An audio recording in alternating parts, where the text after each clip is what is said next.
We the best, we the best, we the best. Still is room for improvement and movement. We the best, we the best, we the best. Still is room for improvement and we the best, we the best, we the best. Our presence is we the best, we the best, we the best. Our presence is felt like a Black Panther movement. Man, this hip-hop game, yo, I bleed, never mislead. Me a carbon copy, unlikely. Man, I ain't faking with it. Man, you catch me in the lab like a baker with it. Trying to get my cake up. You rap bastards need to get your weight up and take off the makeup. Man, I'm on my PE. I can't forget about the blessings from the essence. Come on, dude, gotta teach a lesson. Not everybody Smith & Wesson. Little this, little that. Maybe cause they just a little young. Come on, scrap. My feces connected to my telekinesis to reach your nephews and nieces in this crisis. We need it. The youth is misleaded. The gang's bleeding. Who gives a fuck? Ruck. Everybody duck. I blow about the bus. I know y'all fed up. That's why I'm in the lab whipping it up. It's the remedy, the plan, the answer, the solution. Sitting in my studio, plot the revolution. Rewrite the Constitution, nah, burn that motherfucker. Cause I'm not the one that's gonna get beat like Tanya Tucker. Cause I'm here for the general population criminal. We killing all the information, getting a subliminal. We're giving all the tools to the children. Cause you need fresh water and soil if you attempt to plant a seed. And I don't wanna bleed less I'm bleeding life lessons to the rhythm of a song that can serve as confession with compression of my vocals. Squeeze it like a chokehold. If you wanna make change, you gotta start local. And if you wanna make change, you gotta stand tall. Teach them all that you gotta get up after you fall. A final call to my people, get it down to the letter. Yeah, we got a little something that'll make you feel better. And you best believe I'ma put in work. Cause if worse come to worse, my peoples come first now. Let your mind rest on that. It's a proven fact that I'ma hit them with the artifacts. Flamboyant pro brother from the 412. Check my resume, this is what your bruh do. Stay sucker free, never let a hater get close to me. The Reaganomic effect got the whole room vexed. Check the way I put it down with the compounds and minerals to be my own general, the illmatic one. My mind illuminates like the sun. Knowledge is for self, but you gotta teach one. And I don't know if you didn't heard, but it's up to me to spread the word. Cause the game is so contagious, so aggravated when you spit black power. Radio won't play it. Medication these MDs can't provide. Dedication these MCs can't supply. Remedies for all these maladies. Inside I'm the illest like jellyfish at low tide. You're hanging off the side of the SS Mechanic, spewing whack rhymes, polluting the Atlantic. Microphone queasy, lyrically seasick. Ain't coming Dramamine, stop sucking my MC dick. For real, spirit empty, lack of soul you illin'. My cup runneth over, catch the knowledge I'm spilling. Hell yeah, I'm old school, I rep it till I die. Class of 89 when hip-hop was alive. Somewhere down the line, rap music got dyspeptic. I'm here to clear ears, Marcus J. Antiseptic. Bite two rhymes, never call, let a leader lead. What I got is what you want and what you need.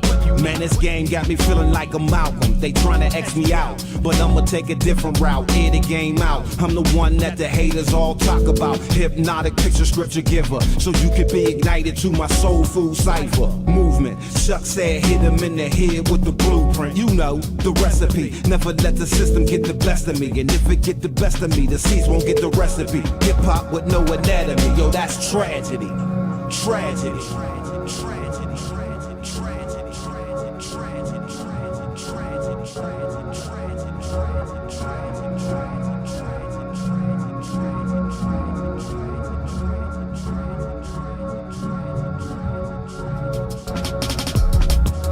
We the best,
Hello, everyone, and welcome to Session 3 of the Global Black Feminist Reading Circle.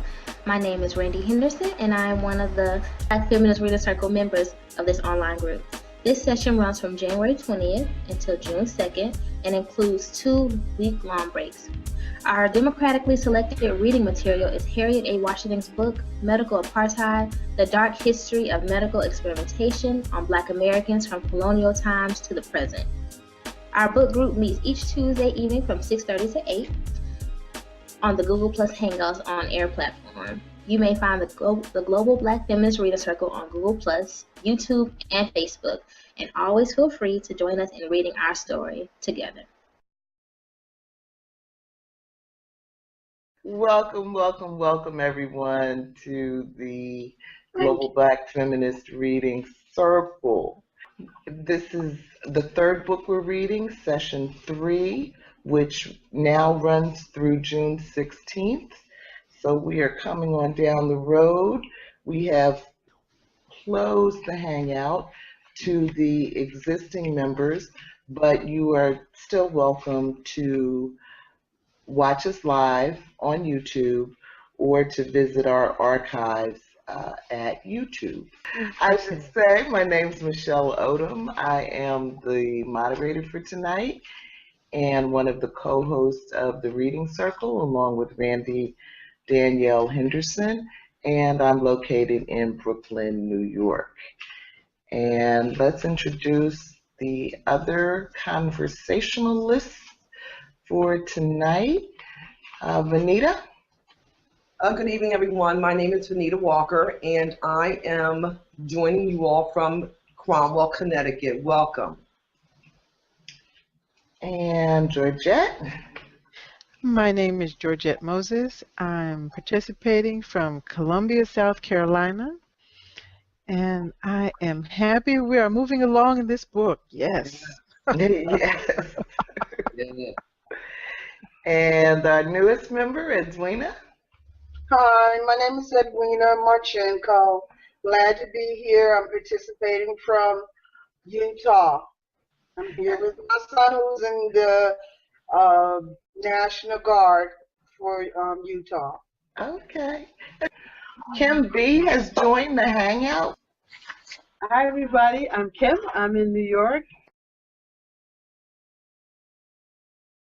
Chapter 11, The Childrens Crusade, Research Targets Young African Americans, tells the story of the dangers Black children, especially boys, have faced at the hands of American medical researchers on a never-ending quest to medicalize the problem of violence.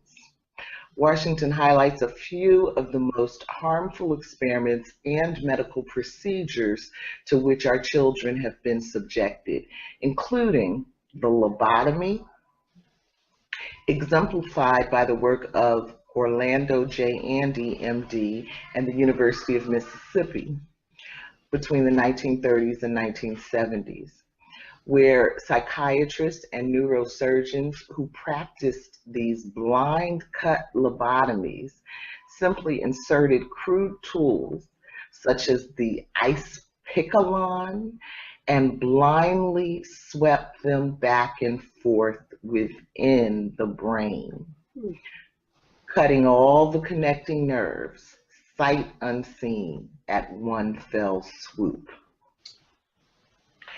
Another example is Maryland's XYY study, or Search for the Mean Gene, carried out by DeGamber, Borgonker, PhD, and Johns Hopkins University during the 1970s, where parents were lied to, and these boys were subjected to stigmatizing testing, psychological assessments, and blood draws in a 3-year experiment that could have branded them as latent criminals for life. Another example is the fenfluramine study undertaken by Professor Gail Wasserman and New York City's New York State Psychiatric Institute and Columbia University's Lowenstein Center during the 1990s. Here they performed experiments upon at least 126 boys, most of whom were between the ages of 6 and 10, utilizing the drug fenfluramine. Fenfluramine is a cardiotoxic and brain-damaging substance, which at the same time had never been used on children under the age of 12. Another example is the repair and maintenance study conducted by Kennedy Krieger Institute and Johns Hopkins University during the 1990s, where scientists intentionally exposed children to lead in dilapidated housing to evaluate new, cheaper lead abatement techniques. And finally, the Violence Initiative, championed by Frederick Goodwin in the National Institute of Mental Health in the 90s, where inner city boys were compared to rhesus monkeys in the jungle. Her presentation also highlights the ways in which parental consent is disregarded and undermined as researchers doggedly pursue a single-minded agenda of proving Black boys are born criminals, more likely than others to be violent. She reviews ethical failures of the doctors and scientists in the cases cited, and she considers the social effects of racist research and raises concerns about current and future research agenda and practices.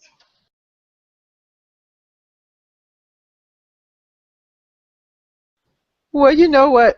I do remember one thing from that PBS documentary I watched was they did have some other doctors who tried to speak up against this guy, Feldman, because couldn't find anything on this dude that we're talking about, and it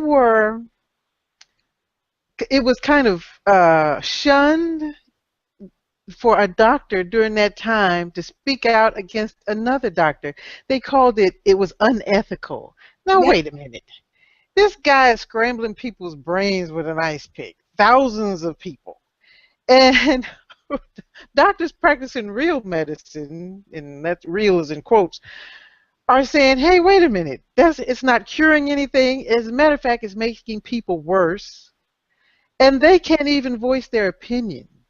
Well, so, you know, you have a political system, a social system going on in the medical industry where you better shut up and color, because this guy, he's our golden child at the moment. He's bringing in the dollars, you know, the funding, government money. So they're not going to accept any contradictions of what he's doing right now until much, much later on. And this guy died believing that what he did was the right thing after he'd ruined all these people's lives. Yeah. Well, Georgette, the governmental administrations that we have in place, they're supposed to be there to protect us, or going along with the doctors and funding them. That code of ethics has not, it's still there today among the police, among doctors. You know, a lot of things go on. And everybody turns a blind eye because they have this code of, you know, they feel this thing between them and their organization. It really hasn't stopped. And that's what scares me, because we have no protection at all. Absolutely, positively none. Who are you going to run to when you have these same administrative systems in place to police them that are funding them? Yes. I mean, very true. So I mean, it's like Michelle and I were discussing that. How do you know what is right? Who's giving you the right information? Where do you go? And there was some sections in here that really bothered me a lot. Well, all of it bothered me. But doctors doing HIV tests on mothers and babies. Finding out the babies have HIV, but not telling the mothers, not treating them. Okay. I mean, it was just all that. What? So which brings me back to what was wrong with these people. It's not putting a pacemaker in your child. Can you imagine your child having a pacemaker and you don't know about it? Ain't got a clue. Crazy. It's No. crazy. Organizations paying landlords to Yes. solicit tenants so they can do their lead study tests. And while the babies up there eating lead, we're going to see. Really? Oh, and I saw something today that said that Freddie Gray's family sued their landlord because they got lead. Really? Yes. Wow. Yeah, in Baltimore. When did they file the suit? I don't know. Oh, okay. Yeah. My impression, though, that it was, before all of this drama going on. Well, a lot of folks have done that in the past. I mean, there's been, that's why they call themselves putting laws in place about lead. But many people have sued in the past. But that doesn't mean to help a lot because you still have old buildings around New York that have not been refurbished or redone that still have lead in them. Hey. Yes. And because poor people, a lot of times you have no choice. Where you going to live? Where you going to live? Mm-hmm. It's nothing. Even if you are aware of a lot of things, a lot of times you still don't have a choice because where you going to live? But you wouldn't imagine that the landlord, is intentionally screening for families with young children. I believe it. I was not amazed. I was not taken by that. I was not taken by that at all. Remember those people with their beliefs? Yeah. So it doesn't take much to sway folks. $100 gift certificate to a grocery store. If you happen to need the money, $100 may not be a lot to me or you. And it may not be a lot to us today, but could mean a lot to us tomorrow. If, if we have to choose between buying some heat to heat the house or feed our kids. You understand what I'm saying? So I really hesitate to struggle. Yeah, because when you're poor and you're struggling, it's a lot easier to manipulate you. Yeah. You understand? And especially if they don't give you all the information, the pertinent information, right? You're not getting all the information. Meanwhile, the refrigerator empty. Meanwhile, that child that you have is a challenge. Maybe you have a child that's very challenging. You may be a single mother working 40 plus a week. Not saying that you didn't have it and your husband could have died. Anything could have happened. And you're working 40 hours plus a week trying to raise 3 children. You happen to have one child that's very challenging that may have an attention deficit. And someone comes along because you're trying to take your child, you're trying to deal with the school, you're trying to deal with this, you're trying to deal with that, and says we can help your child. You understand what I'm saying? It's just there's so many ways that you can be seduced and not even realize it. With information. Yeah, I went through the Being uneducated has nothing to do with it. Being black or white has nothing to do with it. Social economics has nothing to do with it. There's just so many ways you can be manipulated. Emotionally, financially. Even with information, you can be manipulated. Because you never know if that's the correct one. Let's do one more section, Venita.